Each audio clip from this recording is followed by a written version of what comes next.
विचारामृतात न्हावून निघूया. अलौकिक तेजाने झळाळणारे, समृद्ध वाणीचे धनी असणारे, आपल्या धीर गंभीर आवाजाने सर्वांच्या हृदयाचा ठाव घेणारे, ज्यांच्या नजरेत विश्वसनीय प्रेम आहे, जे दृढ निश्चयी आहेत, जे सहनशील आहेत, सनातन धर्माचे आधारस्तंभ, श्रीमंत योगी, देशाचे नवयुग प्रवर्तक, दैवी युग पुरुष, हमारे देश के सम्माननीय प्रधानमंत्री विकास पुरुष श्री नरेंद्र जी दामोदर दास मोदी जी। मोदी जी देश के ही नहीं विश्व नेताओं में से भी एक विख्यात मुखर वक्ता हैं। उनके ओजस्वी भाषण से तो हम सभी परिचित हैं। धूमिल हो रहे भारत के स्वप्नों को फिर से जगाया है। स्वर्ण योग की कामना लेकर फिर से इस जमीन पर एक शूरवीर आया है। देश को एकता के सूत्र में पिरोकर अखंडता का नूर लाया है। विश्व के नवपटल फिर से करने के लिए नए युग का आरंभ मोदी जी के रूप में एक देवदूत आया है, एक देवदूत आया है। जोरदार तालियों के बीच स्वागत करेंगे सम्माननीय प्रधानमंत्री नरेंद्र जी मोदी जी का। भारत माता की जय, भारत माता की जय। विचारामृत हृदयाच्या कप्प्यापर्यंत गेलं पाहिजे.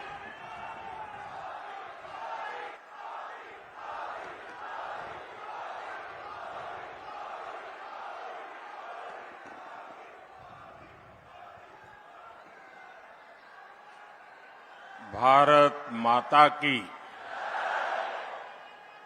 भारत माता की, माता एकवेरा देवी आणि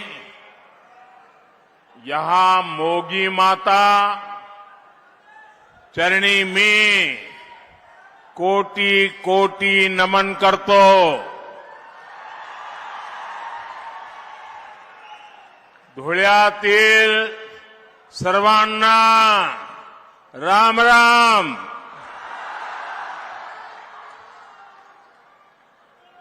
आज एक बार फिर मुझे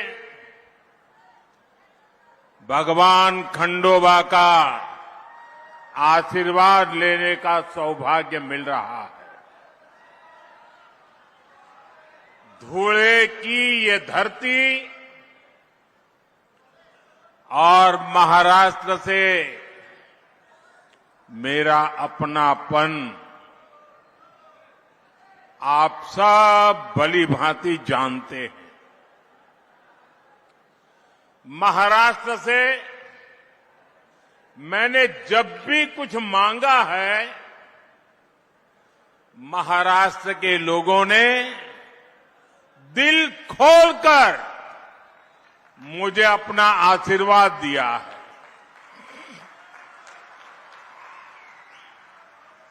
- 2014 के विधानसभा चुनाव में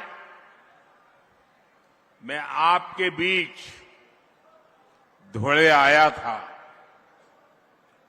मैंने आपसे महाराष्ट्र में बीजेपी सरकार के लिए आग्रह किया था. आपने महाराष्ट्र में 15 साल के सियासी कुचक्र को तोड़कर बीजेपी को अभूतपूर्व जीत दिलाई थी.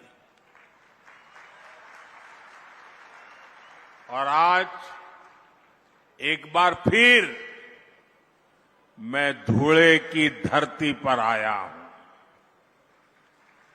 धुळे से ही मैं महाराष्ट्र में चुनाव अभियान की शुरुआत कर रहा हूं.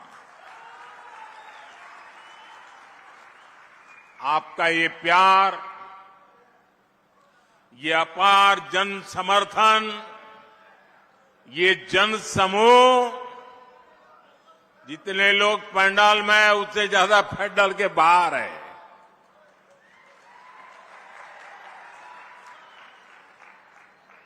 उधर तो उनको पर्दे भी खोल देने पड़े. ये जन समूह, ये उत्साह, ये उमंग वाकई अभिभूत कर देता है. हम सभी को, भाजपा को, महायुति को, महायुति के एक एक उम्मीदवार को आपके आशीर्वाद चाहिए। मैं आपको विश्वास दिलाता हूं, पिछले 2.5 वर्षों में महाराष्ट्र के विकास को जो गति मिली है, उसे रुकने नहीं दिया जाएगा। अगले 5 वर्ष महाराष्ट्र की प्रगति को एक नई ऊंचाई पर ले जाएंगे। महाराष्ट्र को जो सुशासन चाहिए, वो सिर्फ महायुति की सरकार ही दे सकती है। और उधर देखिए, महाअगाड़ी की गाड़ी में वैसे भी ना पहिए हैं, ना ब्रेक है, और ड्राइवर की सीट पर बैठने के लिए भी झगड़ा हो रहा है। और चारों तरफ से भांति भांति के हॉर्न सुनाई दे रहे हैं। साथियों, राजनीति में आने पर हर किसी का अपना एक लक्ष्य होता है। हम जैसे लोग जनता को ईश्वर का रूप मानते हैं, जनता की सेवा के लिए राजनीति में आए हैं। वही कुछ लोगों की राजनीति का आधार है लोगों को लूटना। जब लोगों को लूटने की नीयत वाले महाअगाड़ी जैसे लोग सरकार में आ जाते हैं, तो वो विकास ठप कर देते हैं। हर योजना में भ्रष्टाचार करते हैं। आपने महाअगाड़ी वालों के धोखे से बनी सरकार के 2.5 साल देखे हैं।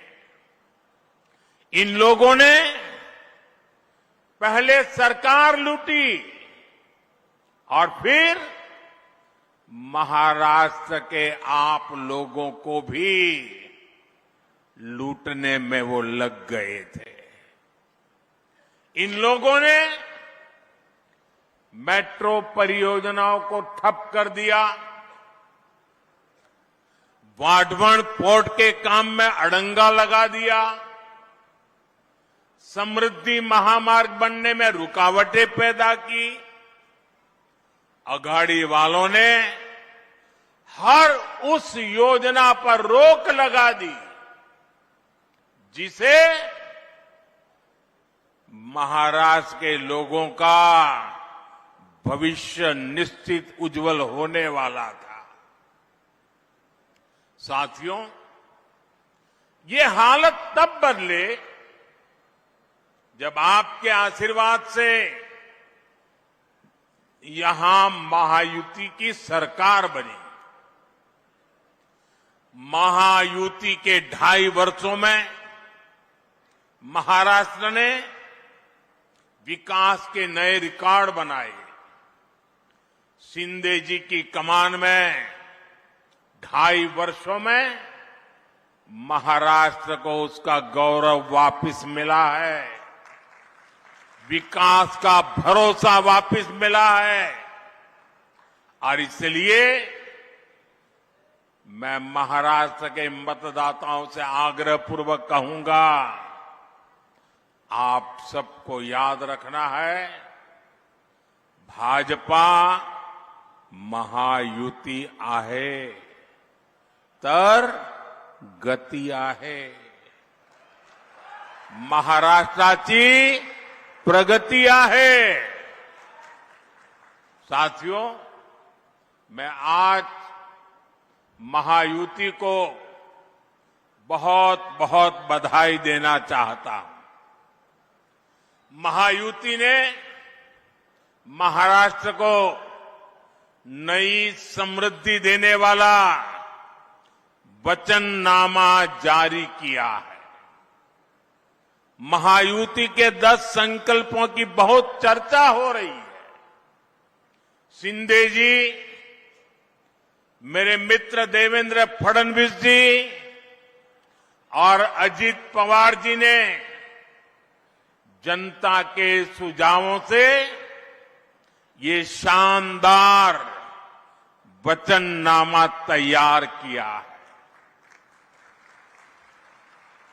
महायुतीचा वचननामा विकासाची वाढेल गती, महाराष्ट्राची होणार हमखास प्रगती। महायुति के इस वचननामे में, इस घोषणा पत्र में हर वर्ग की आर्थिक प्रगति की योजना है, समानता का भाव है, सुरक्षा का एहसास है और सबको साथ लेकर चलने का विश्वास है। इसमें महाराष्ट्र के भविष्य का रोड मैप है। मैं ऐसे जन कल्याणकारी वचननामे के लिए महाराष्ट्र की जनता को भी विशेष रूप से बधाई देता हूं। महायुति का वचननामा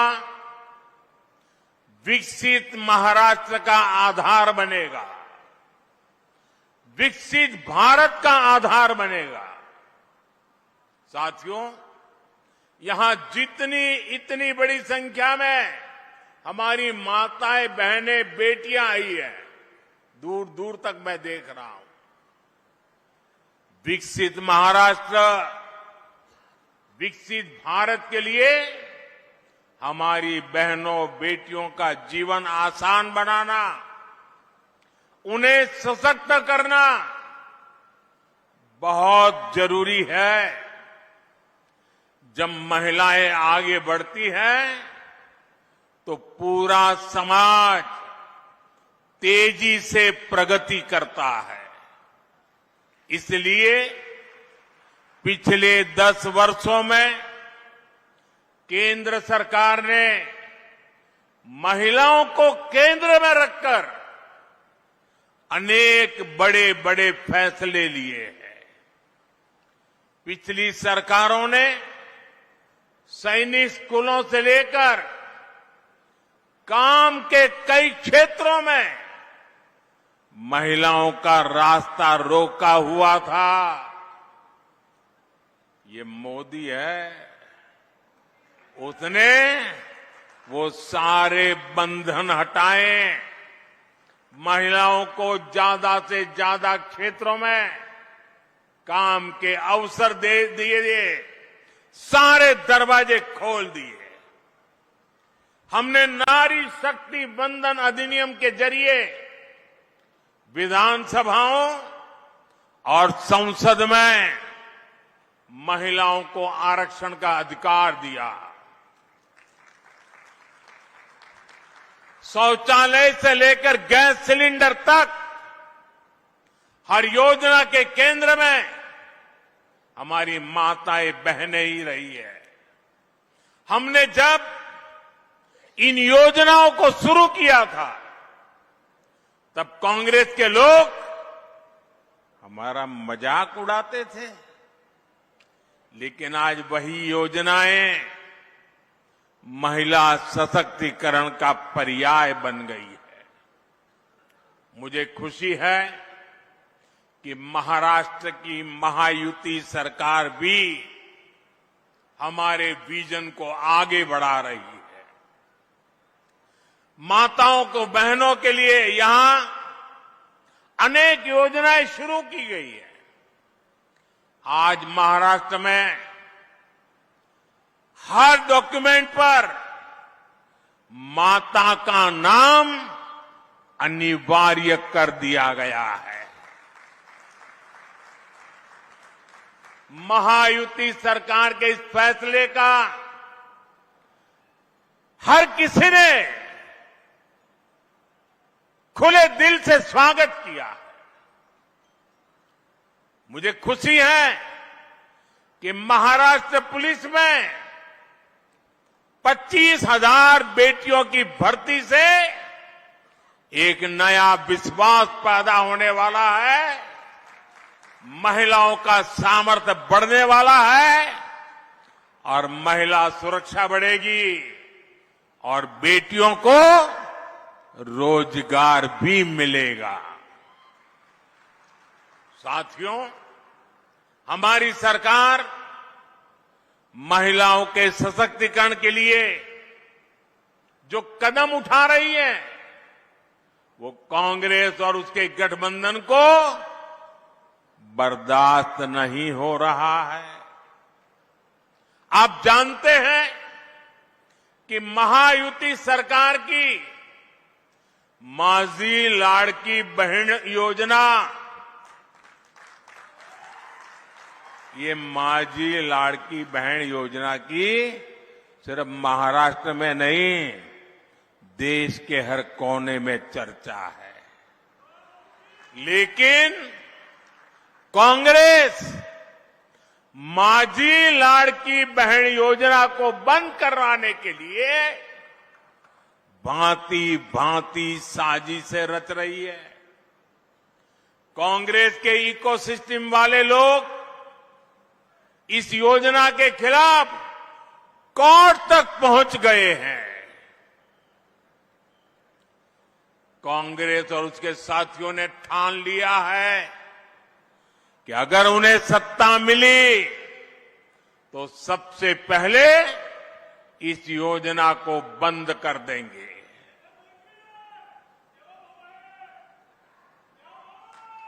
मैं जरा आपसे पूछना चाहता हूं,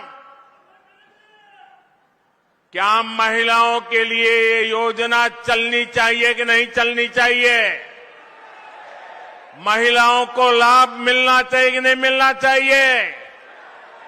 महिलाओं को आगे बढ़ाने की योजनाएं चलनी चाहिए कि नहीं चलनी चाहिए? और इसलिए महाराष्ट्र के हर महिला को इन अगाड़ी वालों से सतर्क रहना है। ये लोग कभी नारी शक्ति को सशक्त होते नहीं देख सकते। पूरा महाराष्ट्र देख रहा है, कांग्रेस और अगाड़ी वाले लोग अब महिलाओं को किस तरह गाली देने पर उतर आए हैं। कैसी कैसी अभद्र भाषा, कैसे कैसे कमेंट, महिलाओं को नीचा दिखाने की कोशिश। महाराष्ट्र की कोई माता बहन कभी भी अगाड़ी वालों के इस कृत्य को माफ नहीं कर सकती। साथियों, भाषा भी और मातृभाषा तो एक तरह से हमारी मां होती है। मुझे गर्व है कि हमारी सरकार ने मराठी भाषा को अभिजात भाषा का दर्जा दिया है।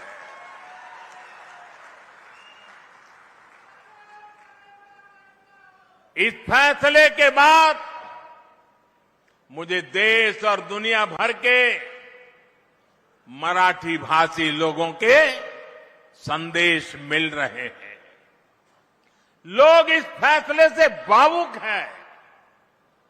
ये उनका वर्षों पुराना सपना था, जिसे हमारी सरकार ने पूरा किया है। भाइयों और बहनों, मराठी भाषा को अभिजात भाषा का दर्जा मिले, ये दशकों से महाराष्ट्र के लोगों की इच्छा थी, मांग थी। कांग्रेस पार्टी ने महाराष्ट्र में भी राज किया है, केंद्र में भी राज किया है और केंद्र में महाराष्ट्र में एक साथ भी राज किया है, सरकारें चलाई। लेकिन मराठी को अभिजात भाषा का दर्जा मिले, इन्हें इसकी जरूरत नहीं लगी। इन्होंने हमेशा मराठी भाषा के सम्मान की मांग को अनदेखा किया। उन्हें अब भी परेशानी हो रही है। ये काम मोदी ने कैसे कर दिया? मोदी ने क्यों कर दिया? महाराष्ट्र के नाम पर राजनीति करने वाले अघाड़ी वालों का यही असली चेहरा है। साथियों, महाराष्ट्र में डबल इंजन सरकार ने कैसे काम किया है, ये आज पूरी दुनिया भी देख रही है।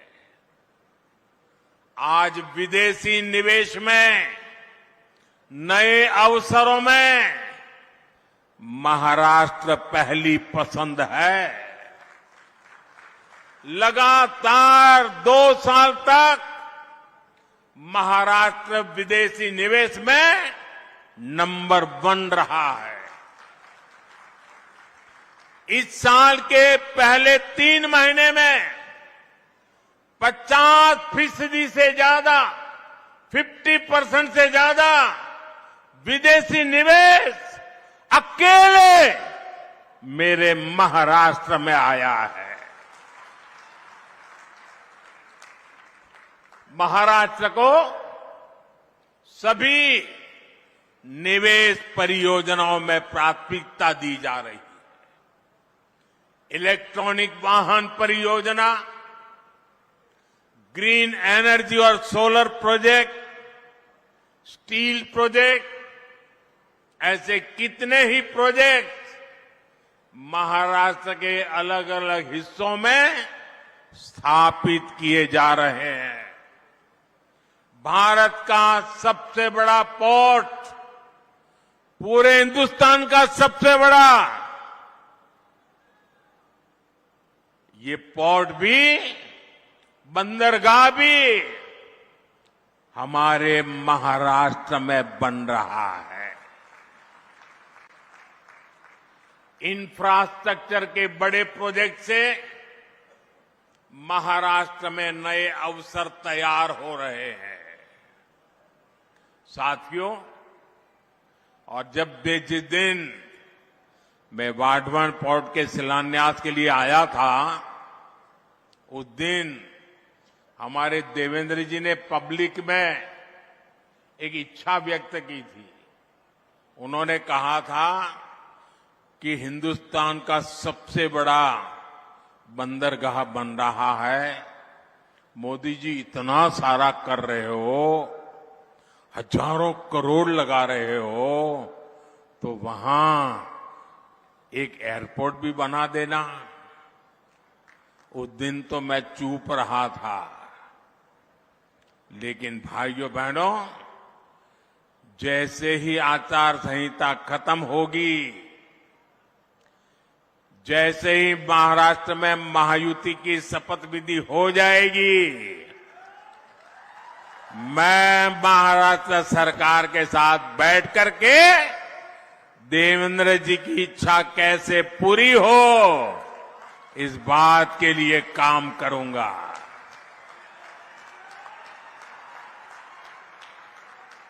साथियों, हमारा ये धुले का क्षेत्र औद्योगिक विकास का गढ़ रहा है, और अभी देवेंद्र जी ने धूले का क्या बढ़िया वर्णन किया। देश में बहुत कम जिले हैं जिनको इतनी सारी सौगात एक ही इलाके में मिली होगी। ये टेक्सटाइल का भी बड़ा केंद्र है और मुंबई दिल्ली इंडस्ट्रियल कॉरिडोर से भी जुड़ा हुआ है। धुले की कनेक्टिविटी यहां के विकास के लिए बहुत जरूरी है। इसलिए धुले के इंफ्रास्ट्रक्चर और कनेक्टिविटी पर हजारों करोड़ रुपए खर्च किए जा रहे हैं। धुले सोलापुर हाईवे का काम जारी है। धुले इंदौर रेल मार्ग का काम स्वीकृत हो चुका है। इन सारी परियोजनाओं से यहां के युवाओं के लिए रोजगार के भी हजारों नए अवसर बने हैं। साथियों, महाराष्ट्र के किसानों को भी डबल इंजन सरकार में डबल फायदा मिला है। उन्हें पीएम किसान सम्मान निधि के 6,000 रुपये के साथ ही महायुति सरकार के नमो शेतकरी महासम्मान निधि के 6,000 रुपया अतिरिक्त मिलते हैं। यानी 12,000 रुपये की आर्थिक मदद मेरे महाराष्ट्र के किसान भाई बहनों के खाते में सीधी जाती है।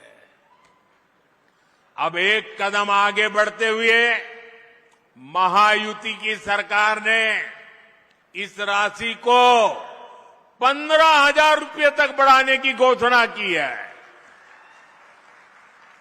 इसका बहुत बड़ा फायदा महाराष्ट्र के और मेरे धुले के किसानों को भी होगा।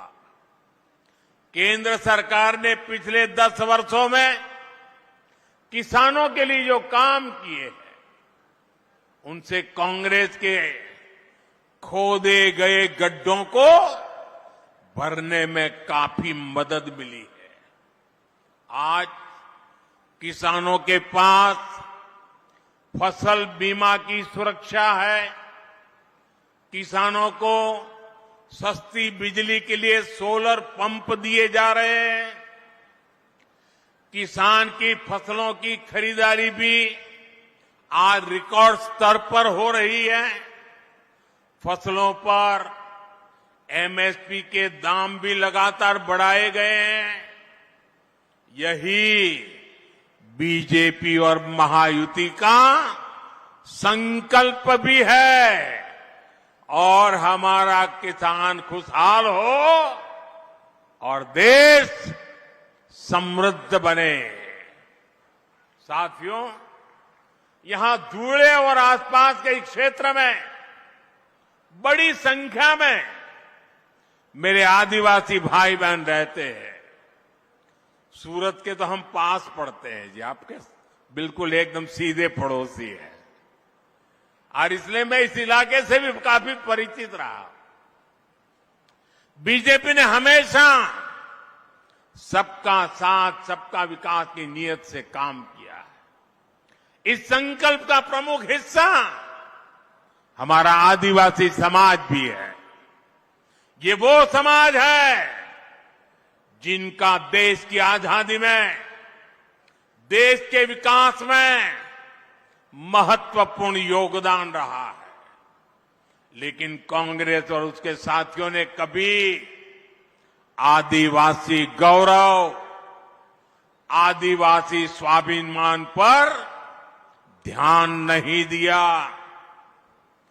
आदिवासी विरासत को न्याय मिले, आदिवासी युवाओं को बेहतर भविष्य मिले, क्या ये आपका अधिकार नहीं था? लेकिन इस काम में दशकों लग गए। जब अटल बिहारी वाजपेयी जी के नेतृत्व में बीजेपी की सरकार आई, तब अलग आदिवासी मंत्रालय बना। तब पहली बार आदिवासी हितों को, इस समाज की अपेक्षाओं को महत्व मिला। हमारी सरकार ने भगवान बिरसा मुंडा की जयंती पर जनजातीय गौरव दिवस की शुरुआत की है। इसका मकसद यही है कि आदिवासी परंपरा को पहचान मिले। इस बार 15 नवंबर से अगले 1 वर्ष तक हम भगवान बिरसा मुंडा की 150वीं जन्म जयंती मनाएंगे। हमारी सरकार देश भर में एकलव्य आवासीय विद्यालय भी बना रही है। इन विद्यालयों में हमारे आदिवासी बेटे बेटियां पढ़ रहे हैं। हमने जल, जंगल, जमीन का हक सुरक्षित किया। वन उपज का लाभ आदिवासी समाज को मिले, इसके लिए हमने इस समाज को उसके अधिकार दिए। बीजेपी के ही प्रयासों से पहली बार एक आदिवासी महिला द्रौपदी मुर्मू जी देश की पहली आदिवासी राष्ट्रपति बनी। और पूरे देश ने देखा है कि कैसे कांग्रेस और उसके साथियों ने द्रौपदी मुर्मू जी को हराने के लिए पूरी शक्ति लगा दी थी। आए दिन ये लोग द्रौपदी जी का अपमान करते हैं और ये इनकी पुरानी आदत है। बाबा साहब आम्बेडकर को हराने के लिए नेहरू समेत ने ताकत लगा दी थी। आज से 25-30 साल पहले बाबा साहब आम्बेडकर को नीचा दिखाना ये कांग्रेस का रोज का काम था और वैसा ही उन्होंने द्रौपदी मुर्मू जी के साथ किया। साथियों, आज मैं आपको और पूरे देश को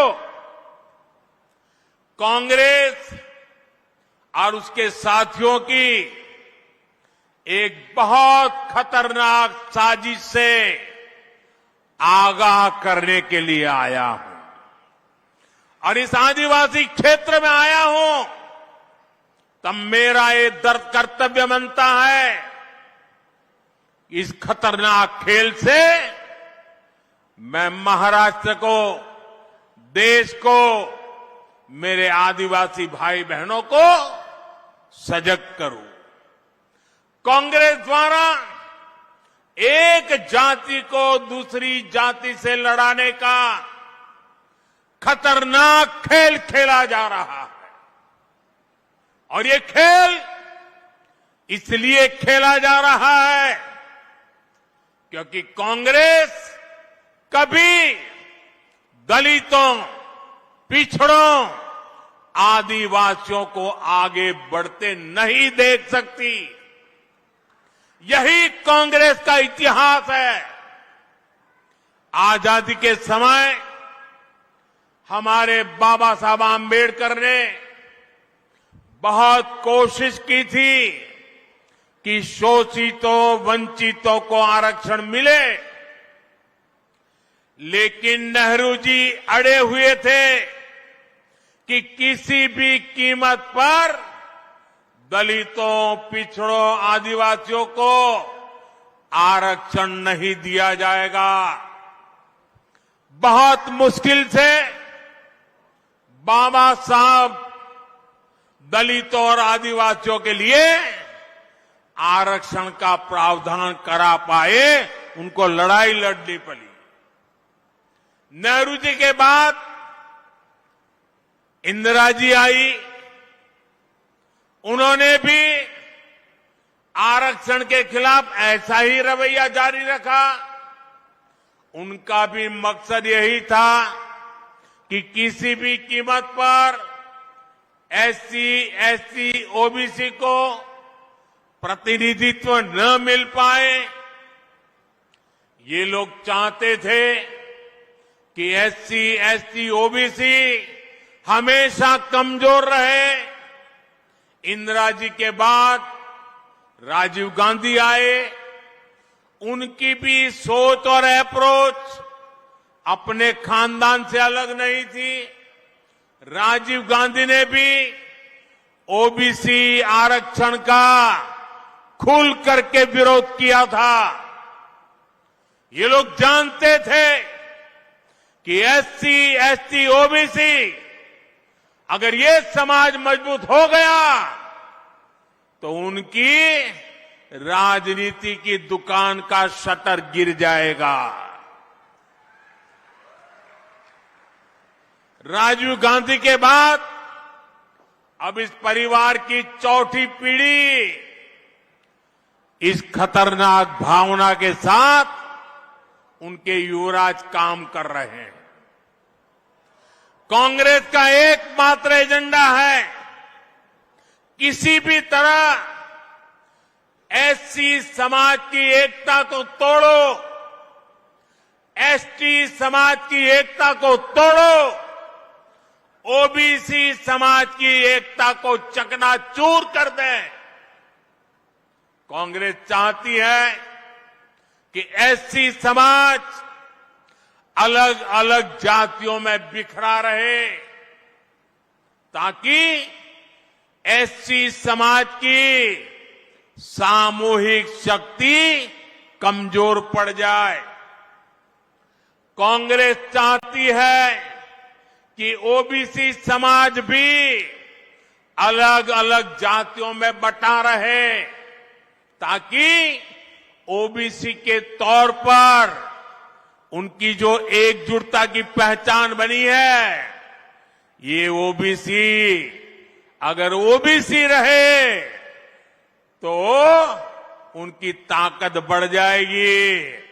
ये ताकत न बढ़े इसलिए ओबीसी समाज को भी जातियों में बिखेर दो, इसलिए वो ओबीसी को भी अलग अलग जातियों में बांटने का खेल कर रही है। कांग्रेस चाहती है कि हमारा एसटी समाज अलग अलग जातियों में बटा रहे, क्योंकि आज आदिवासी के रूप में, जनजातीय समूह के रूप में, शेड्यूल्ड ट्राइब के रूप में समाज की एकता, समाज की एक पहचान, समाज की एकजुटता आज उभर करके आई है और वो मजबूती से अपनी आवाज उठा न पाए, इसलिए उनको भी छोटी छोटी जातियों में बिखेर दो। यहां धूले के इस क्षेत्र में हमारे भील गरासिया, कोकना, कोकनी, कोली महादेव, डोंगर कोली, वारली, ठाकर, कोली ठोर, टोकरे कोली, गमित, गमता, गवीत, पारगी, कटकरी, धानका, तड़वी, तैतरिया, ऐसी आदिवासी जातियां रहती है। कांग्रेस भीलों को कोकना से लड़ाना चाहती है, कांग्रेस भील गरासिया को कोकनी से लड़ाना चाहती है, कांग्रेस कोली महादेव आदिवासी जाति को डोंगर कोली से लड़ाना चाहती है, कांग्रेस वारली आदिवासी जनजाति को ठाकर आदिवासी जनजाति से लड़ाना चाहती है, कांग्रेस कोली ढोर को टोकरे कोली से लड़ाना चाहती है, कांग्रेस गमित को गमता से लड़ाना चाहती है, कांग्रेस गवित को पारधी से लड़ाना चाहती है, कांग्रेस कटकरी को धानका से और तड़वी को तैतरिया से लड़ाना चाहती है। साथियों, आदिवासी की पहचान, जनजातीय समाज की पहचान, शेड्यूल्ड ट्राइब की एकता, इसको तोड़ने में कांग्रेस लगी हुई है। आदिवासी जातियों की एकजुटता कांग्रेस को फूटी आंख नहीं सुहाती। कांग्रेस का एजेंडा है कि देश भर की आदिवासी जातियां आपस में लड़ती रहे, उनकी सामूहिक आदिवासी ताकत खत्म हो जाए। कांग्रेस ने जब धर्म के नाम पर ऐसे ही साजिशें रची थी तो देश का बंटवारा हो गया था। अब कांग्रेस एससी, एसटी, ओबीसी समाज की एक जाति को दूसरे के खिलाफ खड़ा कर रही है। भारत के खिलाफ इससे बड़ी साजिश कोई और नहीं हो सकती। आप मुझे बताइए, आदिवासी जब एकजुट रहेगा तो उसकी ताकत बढ़ेगी कि नहीं बढ़ेगी? ताकत बढ़ेगी कि नहीं बढ़ेगी? अलग अलग जातियों में टूटने से आप सोचिए कमजोर हो जाएंगे कि नहीं हो जाएंगे। इसलिए मैं कहता हूं, एक है तो सेफ है, एक है तो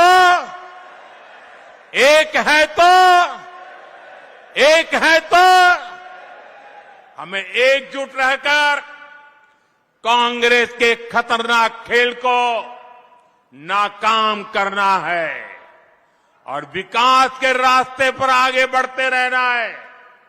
साथियों, आजादी के बाद महात्मा गांधी कांग्रेस को खत्म करना चाहते थे। उन्होंने कहा था अब आजादी मिल गई, कांग्रेस को बिखेर दो। उन्हें कांग्रेस को लगने वाली बीमारी का अंदाजा था। जहां विभाजन की आग है वहां जड़ में कांग्रेस का देश विरोधी राग है। कांग्रेस हमेशा देश को तोड़ने वाले षड्यंत्रों का हिस्सा रही है। इसका एक बड़ा उदाहरण है जम्मू कश्मीर। कांग्रेस ने कश्मीर को आर्टिकल 370 के जरिए देश की मुख्य धारा से अलग किया। कांग्रेस ने कश्मीर में बाबा साहब आंबेडकर का संविधान 75 साल तक लागू नहीं होने दिया। ये कांग्रेस वालों को जवाब देना पड़ेगा। इतने लोग कांग्रेस के राज करते रहे, ये परिवार राज करता रहा, क्या कारण था? बाबा साहब आंबेडकर का संविधान जम्मू कश्मीर में लागू नहीं हुआ। देश में 2 संविधान चलते थे। ये मोदी आया तब जाके बाबा साहब आंबेडकर संविधान जम्मू कश्मीर में लगा। और इसके कारण होता था क्या? कश्मीर में दलितों, वंचितों को उनका हक नहीं मिलने दिया। कांग्रेस ने आतंकवाद को संरक्षण दिया, अलगाववादियों का संरक्षण दिया। जो समस्या कांग्रेस ने पैदा की थी, हमने आर्टिकल 370 खत्म करके उस समस्या को भी खत्म कर दिया है। ये 21वीं सदी के भारत के सबसे बड़े फैसलों में से एक है। लेकिन जैसे ही मैं देशवासियों को कहता हूं जरा जागिए, सचेत हो जाइए। जैसे ही कांग्रेस और इंडी गठजोड़ का जम्मू कश्मीर में सरकार बनाने का मौका मिला, वो फिर से कश्मीर को लेकर साजिशें करने लगे। आपने टीवी पे देखा होगा, 2-3 दिन पहले जम्मू कश्मीर विधानसभा में जो कुछ हुआ आपने देखा होगा।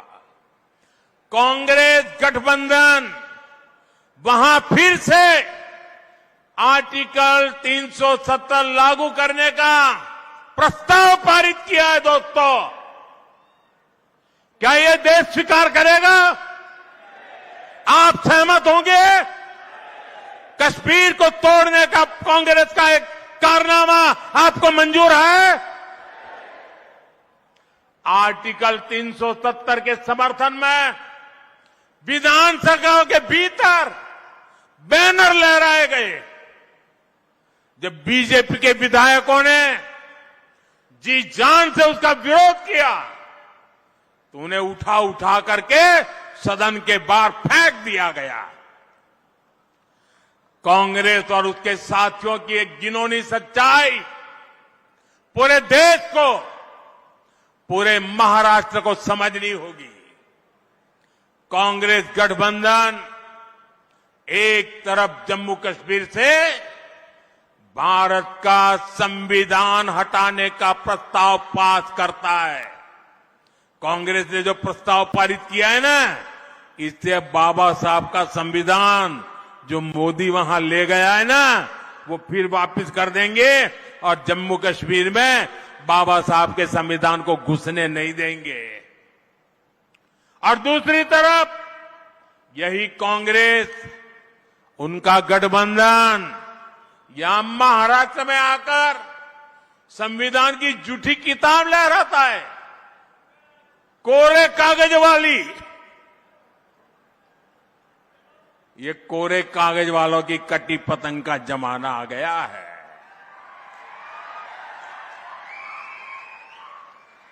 कांग्रेस गठबंधन एक तरफ जम्मू कश्मीर में दलितों को मिला अधिकार छीनने का प्रस्ताव पास करता है, वहीं दूसरी तरफ महाराष्ट्र में दलितों के अधिकार के नाम पर झूठ फैलाना, गुमराह करना, उनको भड़काने का काम कर रही है। कांग्रेस गठबंधन एक तरफ कश्मीर में आदिवासियों के अधिकार छीनने का ऐलान करता है, वहीं दूसरी तरफ महाराष्ट्र में आकर ये लोग आदिवासियों की आंख में धूल झोंकने का पाप कर रहे हैं, अधिकारों के झूठे नारे लगा रहे हैं।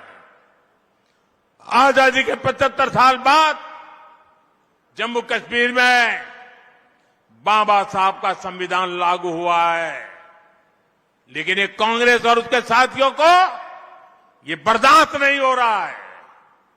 मैं कांग्रेस और यहां अगाड़ी वाले लोगों से कहना चाहता हूं, पाकिस्तान के एजेंडे को देश में बढ़ावा देने की कोशिश मत करो। कश्मीर को लेकर अलगाववादियों की भाषा मत बोलो। याद रखो, तुम्हारे ये मंसूबे कामयाब नहीं होंगे। और जब तक मोदी पर जनता जनार्दन का आशीर्वाद है, कांग्रेस वाले तुम कश्मीर में कुछ नहीं कर पाओगे। कश्मीर में अब केवल और केवल बाबा साहब आंबेडकर का संविधान ही चलेगा। ये मोदी का फैसला है। दुनिया की कोई ताकत अब कश्मीर में आर्टिकल 370 की वापसी नहीं करा सकती। साथियों, महाराष्ट्र आर्थिक प्रगति के रास्ते पर तेजी से आगे बढ़ रहा है। महायुति की सरकार हर वर्ग के विकास को लेकर प्रतिबद्ध है।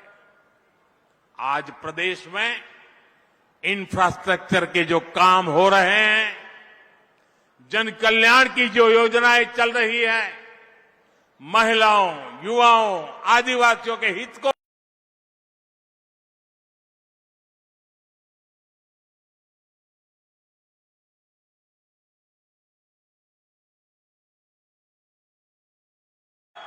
मेरे साथ बोलिए, भारत माता की, भारत माता की, भारत माता की। आप लोग जरा वहां रुकिए।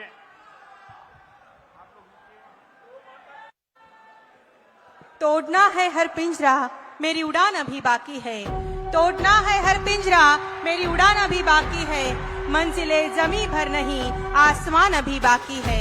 लहरों का थमना नहीं, समंदर की बेबसी, बाहर खामोशी।